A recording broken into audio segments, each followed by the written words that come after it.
Hi வணக்கம். இன்னைக்கு அயனார் துணை சீரியல் இன்னைக்கான எபிசோடு தாங்க பார்க்க போகிறோம். அதுக்கு முன்னாடி என்னோட சேனலை சப்ஸ்கிரைப் பண்ணி வச்சுக்கோங்க. வாங்க கதைக்குள்ளே போகலாம்.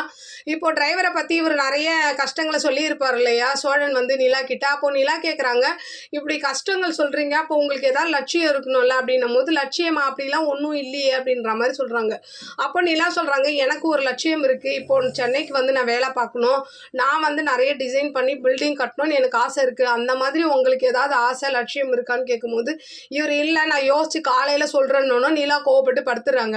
அப்படி இந்த பக்கம் பார்த்தீங்கன்னா சேரனுக்கு வந்து அவங்க ஃப்ரெண்டு வந்து ஃபோன் பண்ணுறாரு. அதான் சந்தாவுடைய அண்ணன், இந்த மாதிரி சந்தாவை கூப்பிட்டு போக ஊர்லேருந்து ஆள் வராங்க அப்படின்னோடனே அவர் என்ன பண்ணுறாரு, பாண்டியன் கிட்ட போய் இந்த விஷயத்த சொன்னோன்னா பாண்டியன் என்ன பண்ணுறான், வானத்திக்கிட்ட பேசிக்கிட்டே இருப்பான். அப்போ வானத்திக்கிட்ட உண்மையை சொல்லிட்டு இவங்க ரெண்டு பேரும் பைக்கில் அங்கேருந்து கிளம்பி போகிறாங்க.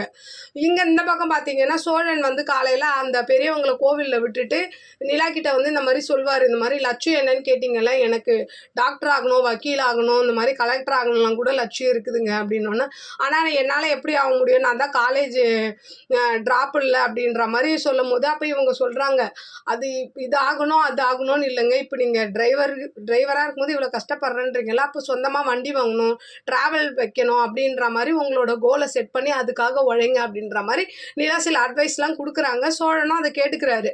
அப்படி இந்த பக்கம் பார்த்தீங்கன்னா பாண்டியனும் சேரனும் என்ன பண்ணுறாங்க, சந்தா வீட்டுக்கு போனால் சந்தா அங்கே அழுதுகிட்டே இருக்காங்க. அப்போ பாண்டியன் சொல்கிறாரு, பேசாமல் எங்கள் வீட்டுக்கு வந்துருங்கன்னும் போது அப்போது அவங்க ஃப்ரெண்டு சொல்கிறாரு, சேரன் ஃப்ரெண்டு, இல்லை இல்லை நீங்கள் இருக்கிற இடம் தெரியும், அதனால் அங்கேயும் வந்து கண்டுபிடிச்சிருவாங்கன்ற மாதிரி சொன்னோன்னா அப்போது என்ன பண்ணுறதுன்னு தெரியாமல் சேரனும் வந்து இல்லைப்பா நான் இருக்கிறேன் நான் பார்த்துக்கிறேன் அப்படின்ற மாதிரி சந்தாக்கு ஆறுதல் சொல்கிறாரு. அப்படியே சந்தாவும் அவர் மேலே அப்படியே சாஞ்சிக்கிறாங்க. அப்படியே இன்னைக்கான எபிசோடு முடியுது.